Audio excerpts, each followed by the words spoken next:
This bug is perhaps the most insane and game-breaking bug I've ever seen in modern RuneScape, allowing you to instant kill any boss in the game without using up any instant kill darts, making the Elite Dungeons bug look like a minor bug. Let's talk about it, so whenever you're ready, grab your cup of tea, sit back, relax, and enjoy. I found out about this bug after I saw this post on Reddit just this Friday, which already has been edited multiple times since its original posting. It also states that the bug has been hotfixed, which seems to be true as I cannot seem to replicate the bug currently, at least not through the methods described in this post and other variations which I will cover in this video. The bug originated from the game update on the 13th of December, in which one of the patch notes states the following information. The Pterosaur Maul will no longer boost abilities applied with Greater Barge, as the bleed now deals the damage of your current wielded weapon. Previously, you could boost your damage by swapping to your higher tier weapon after using the Pterosaur Maul, giving you a passive stab bonus of the Pterosaur Maul on top of your tier 92 or tier 95 weapons you've switched to, allowing you to deal massive damage. The one thing Jagex did not see coming is that switching weapons mid Greater Barge bleed would take the effect of niche items like the deathtouched dart's instant kill effect, and then apply it to your current target. What did this mean? Well, you could quite literally Greater Barge into any target in the game, equip your deathtouched dart, and instant kill the target. Apparently, according to a source I will not name for obvious reasons, you were able to do this with other bleeds like blood tendrils for example as well. But I couldn't find more data on this from my other sources. Now you might be thinking, oh, so you can instant kill a boss with an item that can instant kill a boss. Nothing new, right? Well, yes, that is technically true. However, you could use this bug on any boss in the game, including bosses that aren't deathtouched dartable, like for example, Nex AOD. Now this boss isn't dartable due to the insanely valuable drops and even the loot scaling up the smaller your team is. Now you might be thinking, big deal, right? You can, now deathtouch dart a group boss and people will run out of their darts anyway, right? Well, guess what? That's where you're wrong.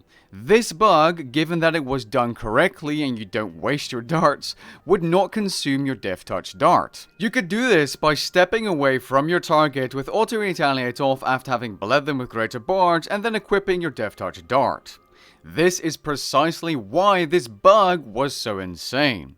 This literally meant that you could insta kill any boss in the game, teleport out, go back in, and instant kill it again. To put in perspective how stupidly busted this bug was, this bug allowed you to gain more kills per hour at, for example, Angel of Death or Zuck, than a max player would be getting killing Bandos.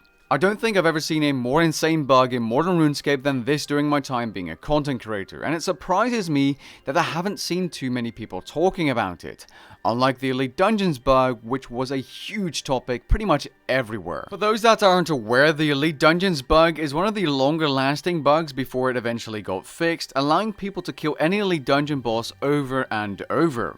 The difference here is that they actually needed to physically kill the boss, which cost time and some PvM skill.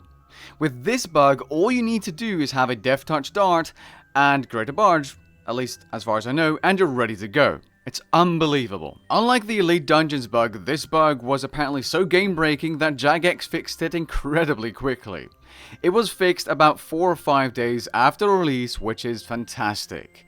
Obviously, abusing this bug isn't fair play, and the bug abusers were, well, they got a little vacation. I'm not sure how much this individual abused the bug, however he received a 7-day ban for moderate abuse. The only reason you can see a 20-day ban is because he was previously banned for 14 days due to a previous bug abuse offense. Apparently you get an extra 7 days each time you abuse a bug, and perhaps eventually a permanent ban. I'm not sure. I do know that if you get caught real-world trading, you do get permanently banned every single time. According to 2 different sources, these players that were banned did have wealth removed from their account. Presumably all gold and items obtained through this particular bug. Regardless of what you think should happen to these abusers, whether that's a permanent ban, temp ban, no ban, it doesn't matter. Jagex won't listen anyway because, well, remember the Elite Dungeon bug. So, I believe removing the wealth they obtained and then getting a temp ban is already better than them just receiving a temp ban, like the Elite Dungeon abusers, so that's something that's good, I guess. The bug was also only active for 5 days, so maybe that had some influence on Jagex's decision.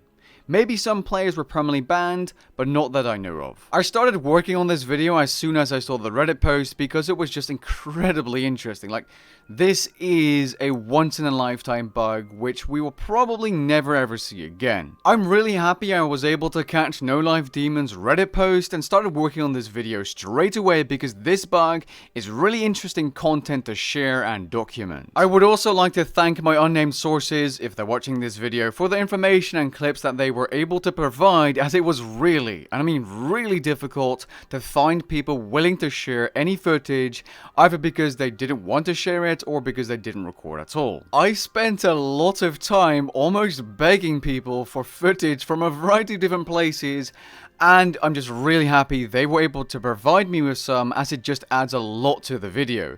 If you weren't able to see the bug in action, you wouldn't get that, you know, real feeling to the bug itself, right? Like, you wouldn't completely understand, I guess. Visuals are important, guys. With that being said, if you enjoyed the video, leave a like down below and maybe even consider subscribing, and I'll catch you guys in the next one. Peace.